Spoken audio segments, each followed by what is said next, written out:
আপনার কাছে, সন্তানের কাছে সব থেকে বড় পীর হচ্ছে মা। বলেন সব থেকে বড় পীর কে?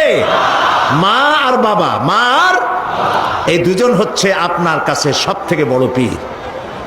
পীর সাহেবের দোয়া কবুল হবে কি হবে না? আলেম সাহেবের দোয়া কবুল হবে কি হবে না সন্দেহ আছে।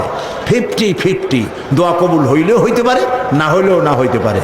কিন্তু মা বাপ যদি দোয়া করে আল্লাহর দরবারে দোয়া মঞ্জুর হয়ে যায়, 100% দোয়া কবুল হয়ে যায়। সুবহানাল্লাহ বলে। প্রিয় ভাই সব, আল্লাহ রাব্বুল আলামিনের নবী বলেন, মা বাবা যখন দোয়া করে সন্তানের জন্যে, যখন দোয়া করে, বন্দুক দিয়া গুলি করলে সেই গুলি তার লক্ষ্য বস্তুর কাছে যেতে যত না দেরি হয়, মা বাপের দোয়া বা বদদোয়া আল্লাহর দরবারের থেকে দ্রুত গতিতে চলে যায়।